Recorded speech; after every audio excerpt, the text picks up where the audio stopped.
사랑하는 여러분, 하나님께서 우리 2주 전부터 세일의 기도회로 통해서 마태복음 말씀을 계속 주시고 계십니다. 오늘은 마태복음 9장 9절부터 13절까지 말씀을 14번째 말씀으로 받도록 하겠습니다. 신약성경 13쪽에 있습니다. 오늘은 마태복음 9장 9절부터 13절까지 말씀을 하나님의 말씀으로 특별히 신년 감사 예배로 드리는 새해 첫 예배 말씀으로 받도록 하겠습니다. 저와 여러분이 전부 합독했으면 좋겠습니다. 세일의 기도회 때는 말씀을 다 합독하는데 가능하면 돌아가셔서 마태복음 1장부터 9장까지 한번 또 성경도 읽어보시고 또 앞으로 진행되는 마태복음 강해와 함께 세일의 기도에도 참여하시면 참 좋겠습니다. 내일도 세일의 기도가 시작됩니다. 9절부터 같이 합독하겠습니다. 시작. 예수께서 그곳을 떠나 지나가시다가 마태라는 사람이 세관에 앉아 있는 것을 보시고 이르시되 나를 따르라 하시니 일어나 따르니라. 예수께서 마태의 집에서 앉아 음식을 잡수실 때에 많은 세리와 죄인들이 와서 예수와 그의 제자들과 함께 앉았더니 바리새인들이 보고 그의 제자들에게 이르되 어찌하여 너희 선생은 세리와 죄인들과 함께 잡수시느냐. 예수께서 들으시고 이르시되 건강한 자에게는 의사가 쓸데없고 병든 자에게라야 쓸데있느니라. 너희는 가서 내가 긍휼을 원하고 제사를 원하지 아니하노라 하신 뜻이 무엇인지 배우라. 나는 의인을 부르러 온 것이 아니요 죄인을 부르러 왔노라 하시니라. 아멘. 오늘은 하나님의 자녀다운 영광, 하나님의 자녀다운 영광이라고 하는 제목으로 새 첫 주에 주시는 하나님의 말씀으로 받도록 하겠습니다. 오늘 본문의 말씀을 통하여 세 가지 우리에게 주시는 교훈을 좀 정리하고 여러분 가슴에 딱 새기고 하나님의 자녀다운 영광의 삶을 한번 올 한 해 도전해 보시고 또 결단해 보시기를 예수님의 이름으로 축복합니다. 먼저 첫 번째 교훈의 말씀 같이 읽겠습니다. 시작. 하나님의 자녀로 주님의 칭이다.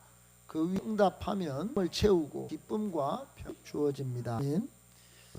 하나님을 만드시고 여러분 한번 유튜브 많이 보실 줄 아는데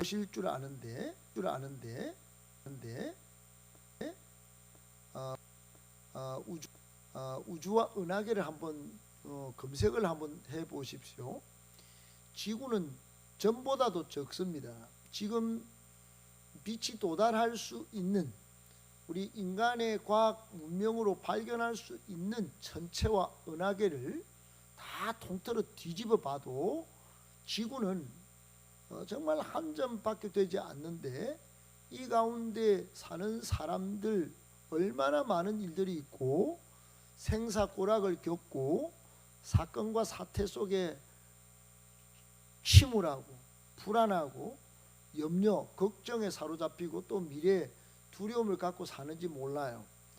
그러나 여러분 좀 더 눈을 멀리 뜨면 온 우주와 전체가 그 질서 있게 그 광대함 속에 이렇게 돌아가고 있는데 우리는 이 전보다도 못한 이 지구상에 살면서 여전히 불안, 염려, 걱정에 사로잡히고 자신의 문제에 넘어 하루 미래도 못 보면서 이 우주 전체를 만드신 하나님을 섬기기보다 그분께 내 인생을 맡기고 이 지구상의 일을 맡기기보다 내가 무슨 발버둥을 치려고 얼마나 여러분 참 안타까운 일들을 하는지 몰라요.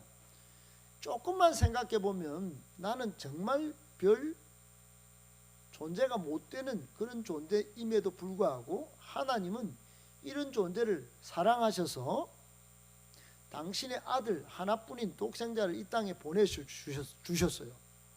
그것은 단순히 우리 보고 아파트 좀 넓힌 평수에 살라고, 또는 발버둥 치면서 이 땅에 일어나는 사태 속에서 좀 염려 걱정 없이 좀 살려고, 단순히 육신의 질병 그 고침 받는데 기도를 쓰라고 이 땅에 예수님 보내신 것이 아니라는 사실을 마태복음을 통하여 우리는 보고 있습니다.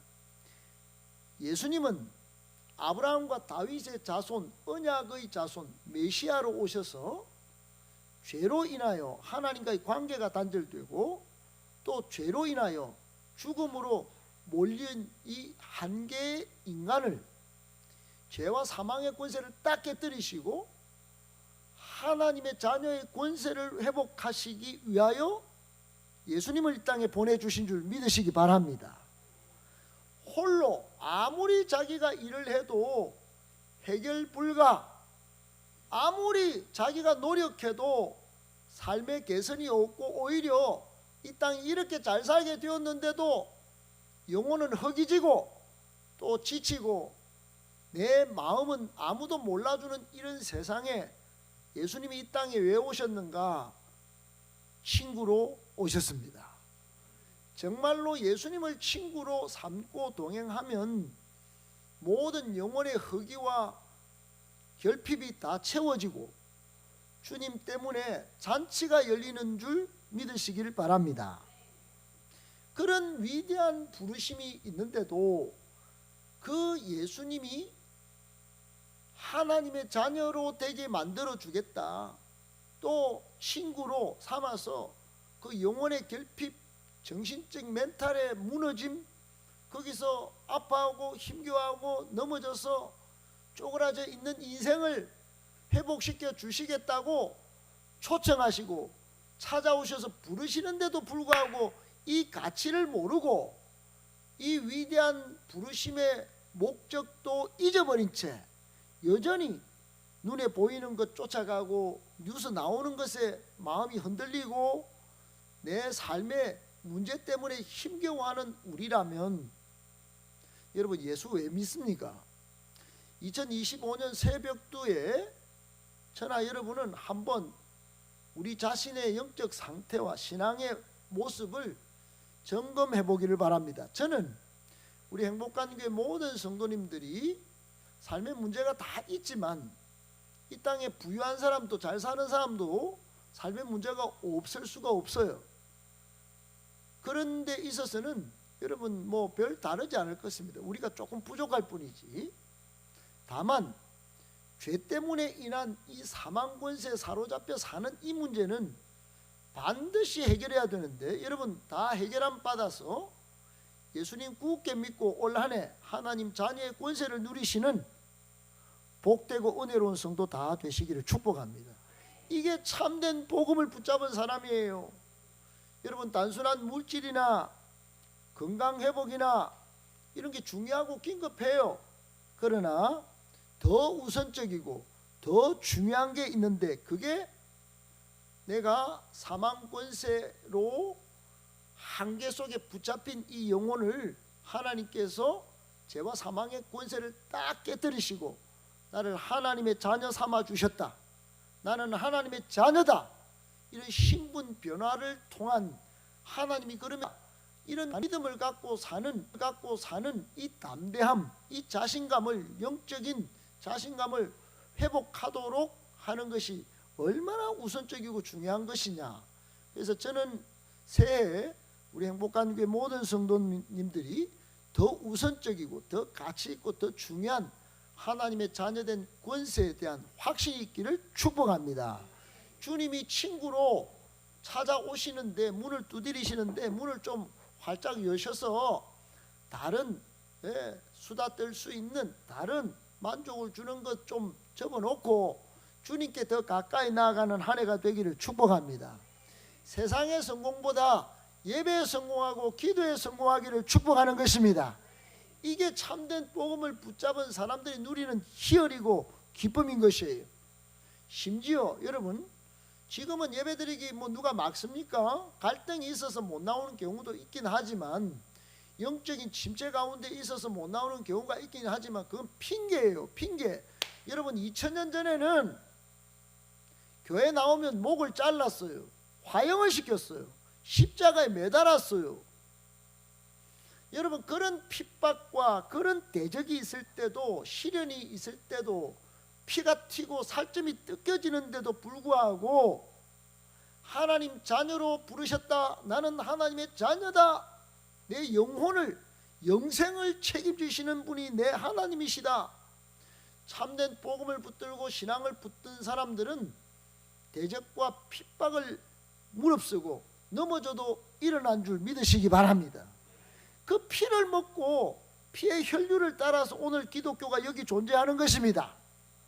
그런데 그 기독교의 복음을 오늘날 현세적이고 인본주의적이고 물질적인 것이고 세속적인 것으로 다 바꿔서 먹고 우리가 지금 착각하고 지금 신앙생활을 하고 있는 거예요. 다 바꾸셔야 합니다. 여러분 심지어 기업도 존재하기 위해서 프랑크푸르트에서 이건희 회장은 다 임직원을 불러서 여러분 다 바꿔야 된다고, 다 바꿔야 된다고, 다 바꿔야 된다고. 여러분 오늘날 한국이 이 정도로 먹고 사는 거는 이제 한 기업을 찬양하는 게 아닙니다.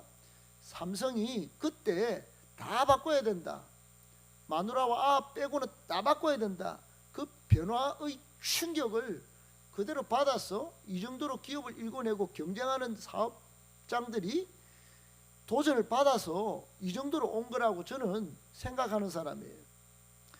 여러분 우리의 신앙도 2025년도에 좀 바꿔야 합니다.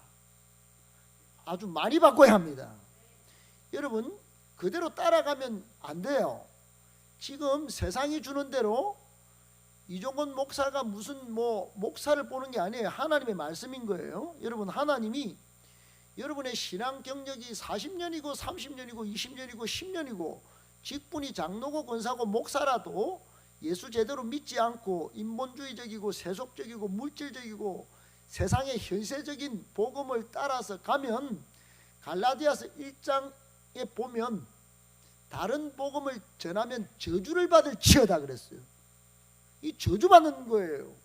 신앙이요, 여러분 잘못된 복음을 쫓아가면 저주를 받는다는 사실을 성경에 기록해놨다 이 말이에요. 여러분 기억하셔야 합니다.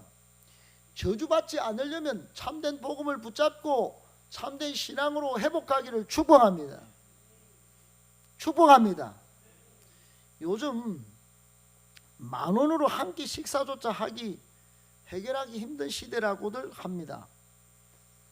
서울의 보도에 의하면 10,000원 이하로 먹을 수 있는 메뉴는 김밥, 자장면, 칼국수, 김치찌개 백반 정도에 불과하다고 하는 보도가 있어요.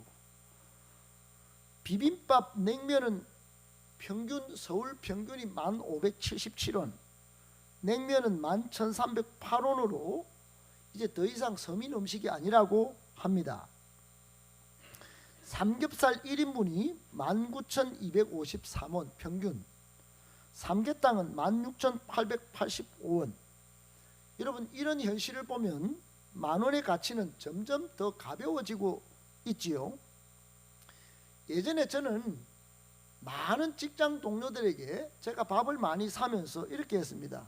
밥 한번 먹자, 내가 쏠게. 여러분 예전에는 그랬는데 요즘은 힘들어요. 요즘은 이렇게 말하는 사람들이 거전 없다고 합니다. 심지어 요즘 직장인들 풍속에는 구내식당밥이 가장 큰 복지다. 그러니까 구내식당을 차려주는 회사, 그 회사가 복지를 잘한다, 이런 평가를 받는다고 합니다. 전라남도 화순군에 보증금 없이 무보증금에 단 10,000원으로 4년 동안 아파트를 임대하는 지원 산업이 있습니다. 몰랐죠? 청년들은 여기 가면 됩니다. 10,000원 행복 아파트를 시행하고 있다고 합니다. 저는 대구시장과 경북도지사한테 간접적으로 이런 제안을 한 적이 있어요. 인구 감소와 청년 유출 문제를 해결하기 위해서 청년 신혼부부에게 연 1만 원에 10,000원짜리 한 장으로 4년 동안 무상으로 아파트를 제공하는 사업입니다. 특별 정책이에요. 그래서 청년들은 붙인 이름이 취준생 하우스. 그러니까 4년 동안 취업하기에 딱 좋은 저출생 지방 소멸 위기에 대응책으로 내놓은 화순군의 정책인데 청년 인구가 는다고 합니다.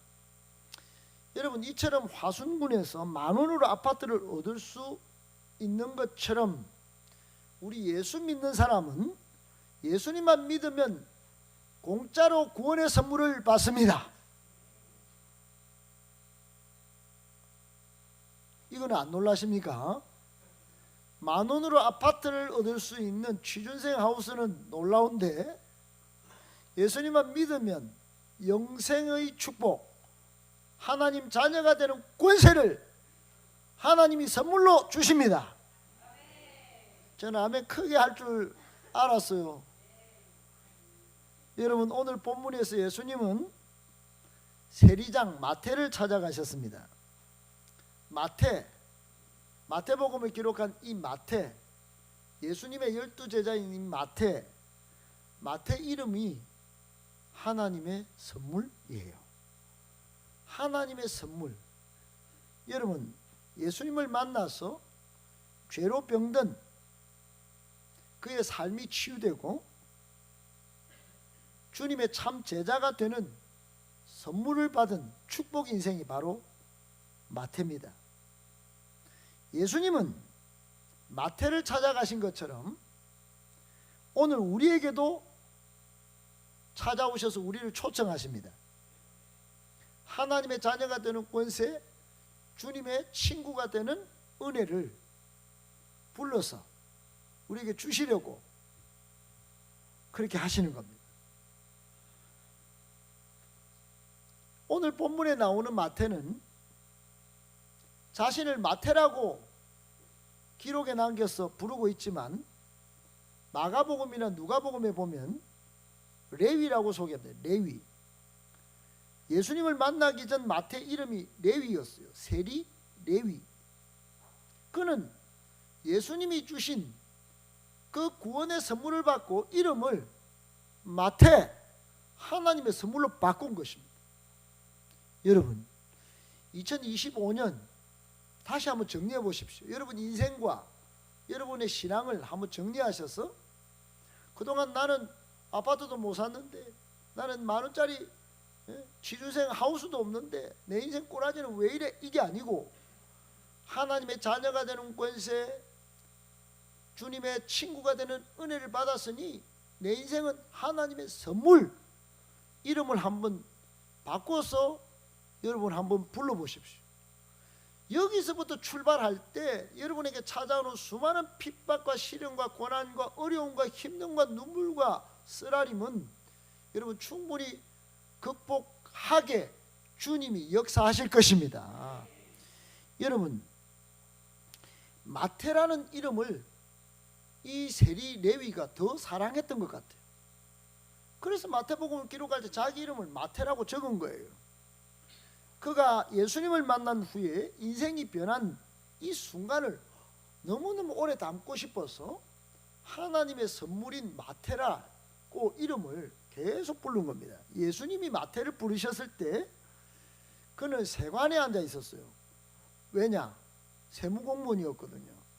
마태복음 9장 9절에서 예수님은 지나가시다가 세관에 앉아 있는 마태를 보시고 따라합시다. 나를 따르라 초청하신 거예요. 지금도 여러분 나를 따르라, 나를 따르라, 나를 따르라, 예수님이 초청하십니다.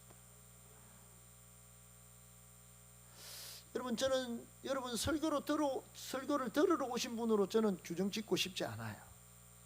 지금 예수님이 여러분을 나를 따르라 초청하십니다. 저는 그걸 소개해드리고 저도 좀 따라주시면 좋겠지만 예수님을 따라가시기를 축복합니다. 그래서 인생이 변화되어 보시고 영혼도 변화되어 보시고 한번 신앙도 한번 제대로 한번 변화 한번 해보십시오. 여기 마태가 세관에 앉아 있다. 오늘 앉아 있었어요. 앉아 있다라고 하는 표현은 단순히 자리에 앉아 있는 것 정도가 아니에요. 여러분이 상상할 수 있어요. 자리에 앉아 있었구나. 아니에요.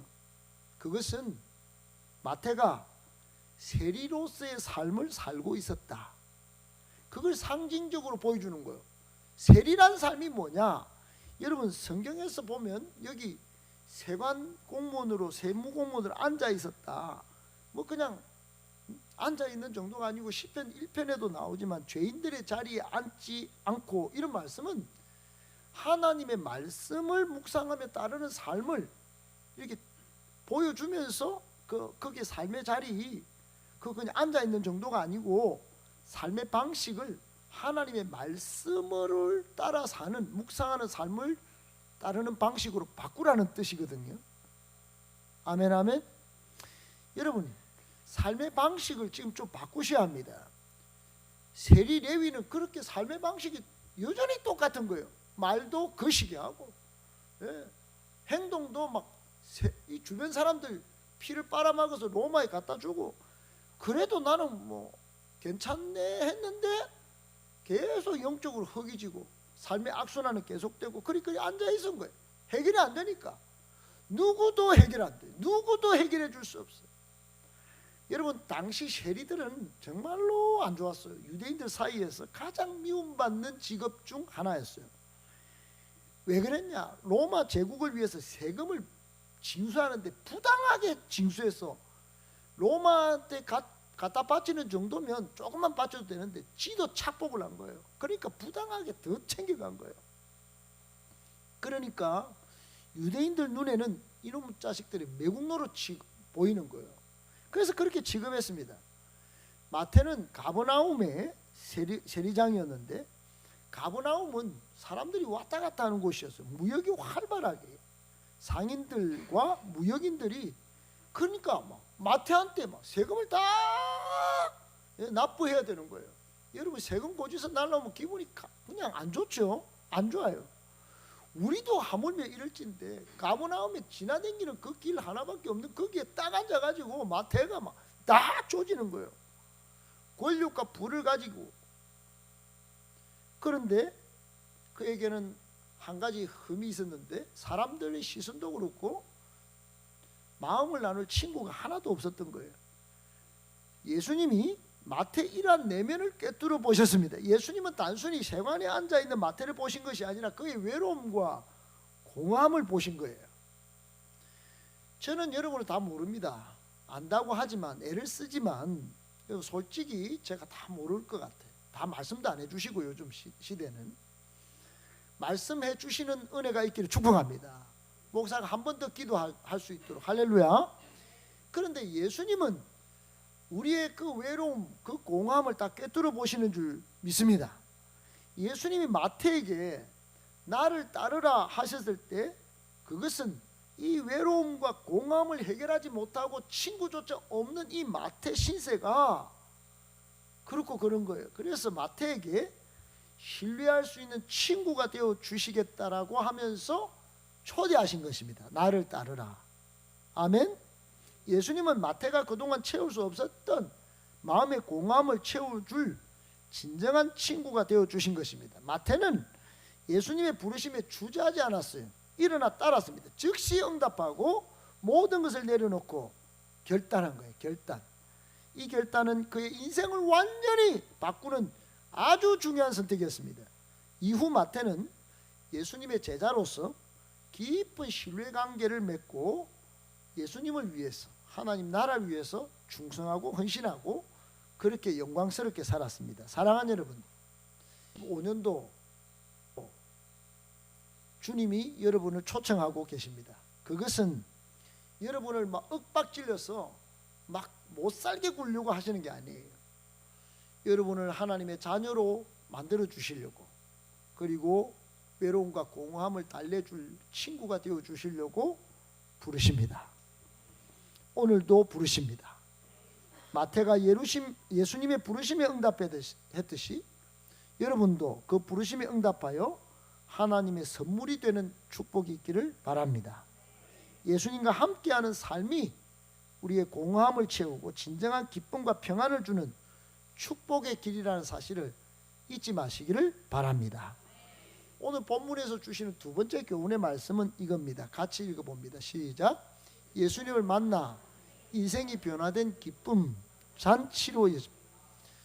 여러분, 저는 하만이라고 하는 고향에서 잔치의 장면이 지금도 그 장면이 잊혀지지가 않아요.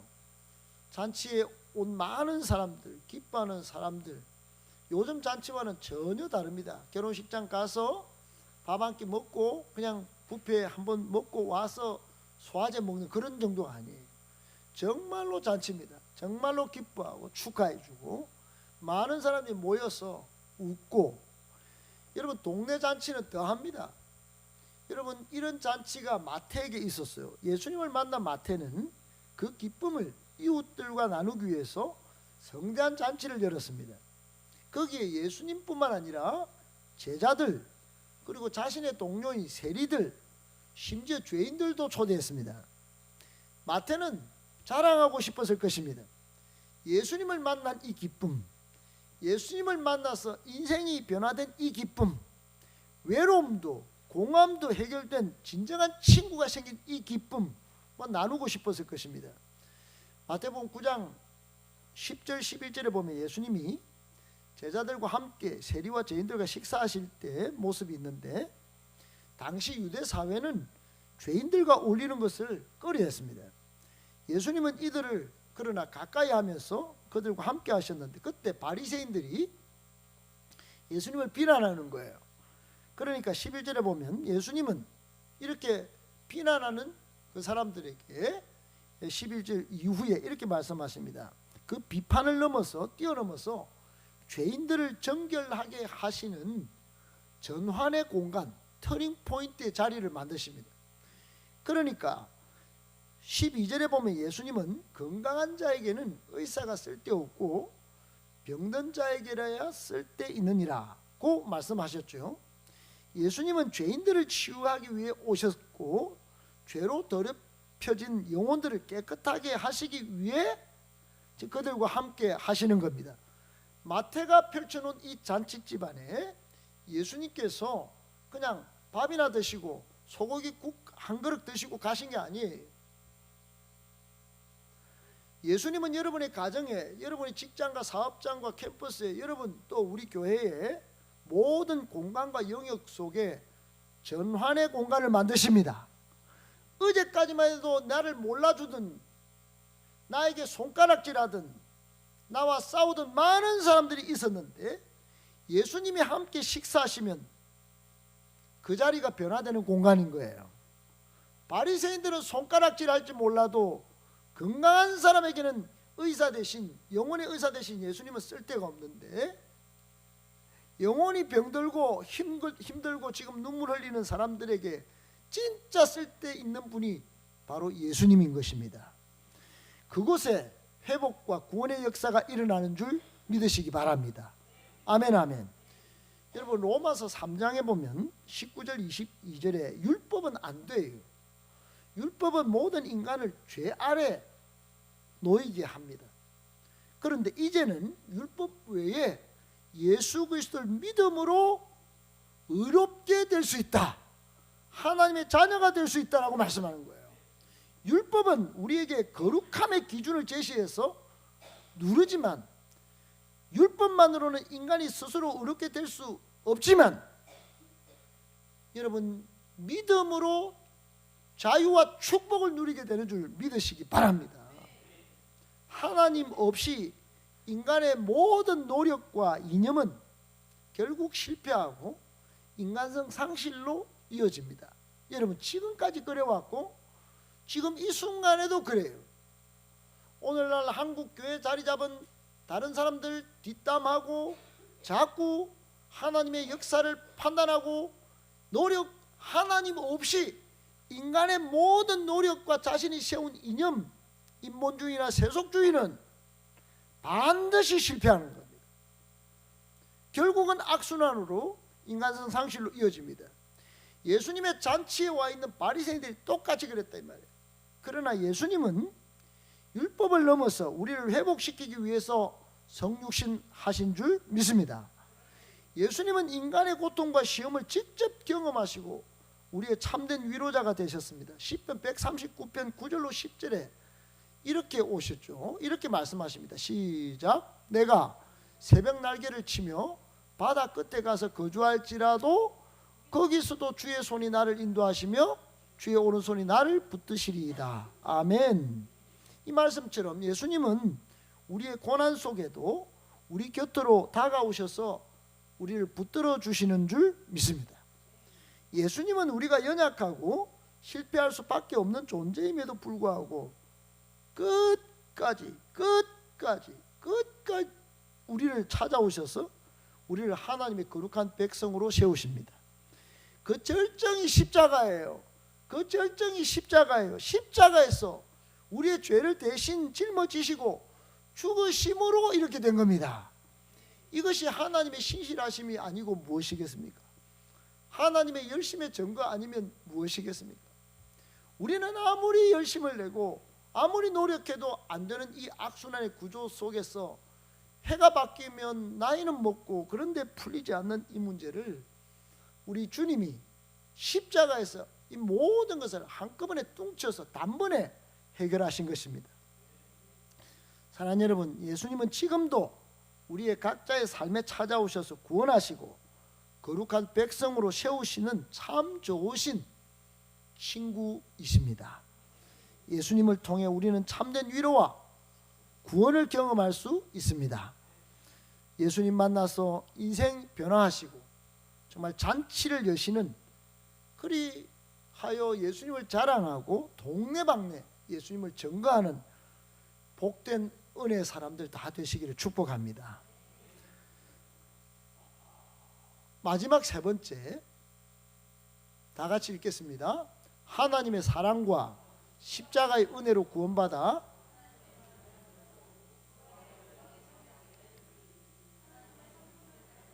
하나님의 영광을 드러내는 새 삶을 살아야 합니다. 아멘. 여러분, 하나님의 사랑, 그 십자가 은혜로 구원받으셨죠? 하나님의 자녀가 된 것입니다. 이제 부활의 영광에 참여하게 되었습니다. 그러면 남은 과제가 있습니다. 그것은 하나님의 성품을 담는 것이에요. 하나님의 자녀가 하나님의 성품을 안 담는다, 저는 뗐거든요. 나는 아버지 자녀가 아니에요. 이러면 뭐 어떻게 되는 겁니까? 여러분, 이제 하나님의 성품을 닮아가야 합니다. 하나님의 영광을 드러내는 새 삶을 살아야 하는 것입니다. 할렐루야. 여러분, 그러면 어떻게 이런 삶을 살 수 있을까요? 신명기 10장 12절 13절대로 살면 됩니다. 하나님께서 여기에 신명기 10장 12절 13절 말씀을 통해서 우리에게 요구하시는 바가 어떤 건지 명확히 보여주십니다. 같이 읽겠습니다. 시작. 이스라엘아, 내 하나님 여호와께서 내게 요구하시는 것이 무엇이냐? 곧 내 하나님 여호와를 경외하며 그의 모든 도를 행하고 그를 사랑하며 마음을 다하고 뜻을 다하여 내 하나님 여호와를 섬기고 내가 오늘 내 행복을 위하여 내게 명하는 여호와의 명령과 규례를 지킬 것이 아니냐. 아멘. 여러분, 복잡하게 생각하지 마시고요. 이 말씀은 모세가 이스라엘 백성들에게 전한 이 땅에 있는 동안의 마지막 고별 설교였어요. 40년간 광야 생활 끝에 모세는 나이 들어서 120살이 됐고 이스라엘은 하나님께서 약속하신 가나안 땅 앞에 서게 되었습니다. 저도 나이를 들고 보니 이제 우리 막내 예의가 40살에 낳았는데 20살이 되었어요. 제 나이가 이렇게 되리라고 저는 끔찍하게 생각도 못했습니다. 저는 영원히 27세인 줄 알았는데 2025년이 되고 보니 나이를 먹고 있다는 걸 느끼는 거예요. 이스라엘도 그랬습니다. 그저 40년 올라온 줄 알았는데 드디어 하나님 약속하신 가나안 땅에 딱 섰어요. 모세는 지도자는 늙었어요. 고별 설교를 합니다. 하나님께서는 모세를 통하여 말씀을 주시는데 먼저 이스라엘 백성이라면 하나님을 경외할지어다. 하나님의 도를 행할지어다. 마음과 뜻을 다해 하나님을 사랑하고 섬겨야 한다. 이렇게 명령하신 거예요. 하나님께서 요구하신 것은 이스라엘을 시험하거나 탈락시키려는 것이 아닙니다. 우리 교회도 설교를 자꾸 들으면 부담으로 느끼는 분이 있어요. 여러분, 설교를 부담으로 느끼는 건 당연한 겁니다. 당연한 거. 그러나 중요한 건 여러분의 시각을 조정하셔서 이 신명기 10장 12절 13절로 가시도록 제가 도전하는 것입니다. 부담을 드리는 거예요. 할렐루야. 이게 하나님이 요구하시는 거기 때문에. 여러분, 가나안 땅은 하나님의 통치가 시작되고 열방의 선교가 이루어질 하나님 나라의 땅인 것이에요. 그곳에서 하나님의 백성답게 살라는 말씀이에요. 따라합시다. 함께 살아라. 거룩한 백성으로서 죄를 멀리하고 하나님 자녀다운 품위를 지키며 살아가라는 요구인 것입니다. 하나님께서 요구하시는 것은 이 땅을 살지만 섞여서 세상 사람하고 다른 게 안 보인다. 좀 거룩해라. 다르게 살아라. 하나님 백성으로서 죄를 좀 멀리하고 품위를 지키며 살아라. 따라합시다. 죄를 멀리하고 품위를 지켜라. 품위가 어디 있습니까, 여러분? 품위가 어디 있어요? 전부 품위를 보면 내 꼬라지도 부끄럽고 그런 게 아니에요, 여러분. 여러분, 내 꼬라지는 사도 바울이 말한 것처럼 죄인 중에 괴수예요. 그러나 내가 하나님의 자녀의 권세를 누리게 되었다. 하나님의 구원의 선물을 받았다. 아멘. 나는 주님의 친구다. 여러분, 이런 확신 정도는 있어야 되지 않겠습니까? 그게 품인 거예요. 여러분, 그런 자신감도 없이 그런 담대함도 없이 문제 생기면 사건 터지면 막 같이 분노하고 열내고 쭈그러지고, 여러분, 그거는 자녀다운 품위가 아닌 거예요. 그러고는 교회를 떠나고 신앙을 버리고 세상 사람과 똑같이 죄를 짝하며 살고 유혹에 빠지고, 그것은 아닌 거예요. 하나님이 그건 세상하고 구별이 안 된다. 그 세상 사람들은 그렇게 하고 너희들은 거룩이라는 말은 좀 다르게 살아라. 따라합시다. 다르게 살자. 다르게 살아라는 거예요. 사랑하는 여러분, 여러분 주보에 행복서신에 12월 31일이면 항상 송구영신때 드리는 재직 10계명을 거기에 제가 드렸습니다. 그 재직 10계명에 보면 다르게 사는 구체적인 10가지 계명을 여러분 제가 거기 적어놨어요. 예배와 기도에 목숨을 거시기 축복합니다. 아멘. 하나님의 사람이 예배를, 여러분 다음 주부터는 예배 좀 지각하지 마실 수 있게 되기를 축복합니다. 우리 교회 교인들은 한 5분 10분 심지어는 좀 더 빨리 이렇게 와서 여기서 예배 준비하는 사람들이 부끄러울 정도로 좀 일찍 오시면 좋겠어요. 일찍 오셔서 기도하시고, 여러분 주일 성수는 반드시 하시기를 축복합니다. 또 물질로 드리는 예배, 또 가정 예배, 새벽 기도, 도고 기도, 공동체 새벽 기도 작정하셔서 목숨과 기도, 목숨 걸고 예배와 기도를 좀 지키면 좋겠어요. 아울러 주님이 말씀하신 올 한 해 비전, 이 재생산 사역자의 삶, 전도와 선교의 삶도 살아가시고, 또 양육 과정에도 다 들어오셔서 그리고 계속 변화를 좀 시도하시고, 할렐루야. 셀 가족 모임과 은사 사역도 올 한 해는 좀 더 본격적으로 일꾼을 세워서 하려고 합니다. 또 차세대 사역도 좀 더 발빠르게 도전해 보려고 합니다. 이 모양 저 모양으로 여러분 손이 많이 필요합니다. 온전한 헌금 생활도 하시고 믿음의 문제입니다. 그리고 교회 비전에도 동참하시고, 어떻든 10가지를 다 드렸는데 여러분 이런 것들을 지켜내면 하나님이 요구하시는 것들을 정말 따라가는 그런 삶이 될 줄로 믿습니다. 로마서 8장 21절에 보면 피조물도 썩어짐의 종로로 딴 데서 해방되어 하나님 자녀의 영광과 자유에 이르는 것이라고 말씀합니다. 이는 우리에게 자유를 주신 것이 죄를 마음대로 짓는 방종이 아니라 죄와 사망의 종노릇에서 벗어나 하나님의 자녀된 그 영광의 자리로 나아가라는 뜻이에요. 그러니까 여러분, 예수님을 믿는다는 건 이건 어마무시한 영광인 것입니다. 오늘 하나님께서 우리에게 요구하시는 신앙의 내용이 바로 그런 것이에요. 여러분, 정말로 하나님 자녀의 영광, 변화된 그리스도의 삶을 사시기를 축복합니다. 이런 삶을 산 한 인물을 소개합니다. 올리브 골드 스미스라고 영국 사람들이 닮고 싶은 신앙인이라고 합니다. 한 시골 병원에 초란 행색을 한 부인이 찾아와서 애원을 하는 거예요. 의사 선생님, 제 남편이 지금 죽어갑니다. 제발 살려주세요. 의사가 그 일을 멈추고 서둘러 왕정 가방을 챙겨 집으로 갑니다. 근데 부인이 의사 눈치를 자꾸 살피는 거예요. 그러면서 이렇게 말합니다. 죄송합니다 선생님. 선생님께 미리 말씀드리는데 저는 지금 가진 돈이 한 푼도 없습니다. 의사가 가던 길을 멈춰야 되는데 이 의사는 그러지 않았어요. 그게 무슨 대수라고요. 사람부터 살려야지요. 그랬습니다. 의사는 즉시 그 부인을 따라서 낡고 초라한 집에 도착했습니다. 그리고 서둘러 쓰러진 그 누워있는 부인의 남편을 진찰해보고 나서 이렇게 말합니다. 큰 병은 아닙니다. 안심하십시오. 그러니까 정말 감사합니다 선생님 이렇게 하는데, 이제 돌아오려고 하는데 부인이 이제 오는데 쫓아 나오는데 오히려 의사가 작은 상자를 부인을 불러서 이렇게 주었습니다. 이 상자를 반드시 집에 가서 열어보십시오. 이 안에 적힌 처방대로 하면 남편분의 병은 금세 나을 겁니다.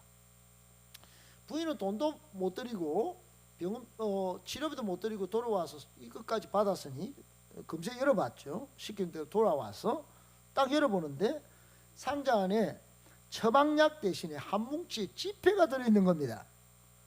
그리고 작은 쪽지에 이런 글이 쓰여 있었습니다. 처방전. 남편분은 극도의 영양실조 상태입니다. 이 돈으로 뭐든 드시고 싶은 음식을 사서 드리세요. 그게 끝이었어요. 그 부인은 감격의 눈물을 뚝뚝 떨어뜨리면서 오랫동안 그 처방전을 들여다보았다고 합니다. 이런 이야기가 이 올리브 골드 스미스에서 많이 있었다고 합니다. 부인에게 친절을 베푼 이 사람, 한평생 사랑의 인수를 펼친 영국의 유명한 의사 올리브 골드 스미스였다고 합니다. 이 위대함은 과연 어디서 오는가? 어떤 사람이 위대한가? 어째 사람들이 그를 위대하다고 말하는가? 위대하게 보이게 만들었는가? 그것은 자기 자신에 대한 정직함과 성실함도 있지만 하나님 자녀의 영광스러운 그 삶을 한평생 변함없이 살아보려고 몸부림친 모습에 있는 것입니다. 사랑하는 여러분, 우리는 오늘 새해 첫날 하나님께서 마태복음 9장의 말씀을 통하여 하나님 자녀로 변화된 주님의 친구로 부름받은 여러분 어떤 삶을 살도록 하시는지 우리 들었습니다. 거룩한 하나님 백성으로서 죄를 멀리하고 자녀다운 품격을 지니고 살아라고 말씀을 들었습니다. 그런데 내만 착각하고 내만 생각만 하고 사는 게 아니고요, 다른 사람이 저 사람은 위대하다, 저 사람 닮고 싶다, 여기까지 삶이 좀 발전하고 성장하고 성숙하기를 축복하는 것입니다. 골드 스미스처럼 말입니다. 자신은 돈을 받아야 의술을 베풀 수 있지만 오히려 치료비 같은 돈을 주면서까지 여러분 그 가정의 형편을 살폈던 그 골드 스미스, 하나님께서 오늘 우리를 구원하시고 부르신 이유도 우리를 도구나 종으로 사용하시려는 것이 아닙니다. 하나님께서 우리에게 원하시는 것은 하나님의 성품을 닮은 자녀로 살아가고 죄에서 자유하고 온 열방에 하나님의 영광을 드러내는 것인 줄 믿습니다.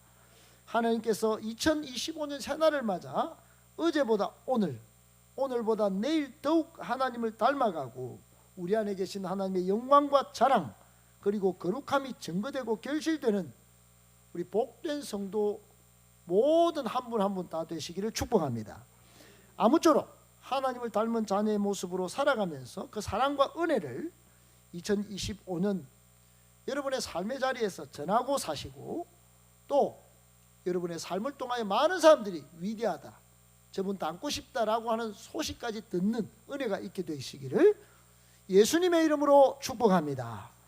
축복합니다.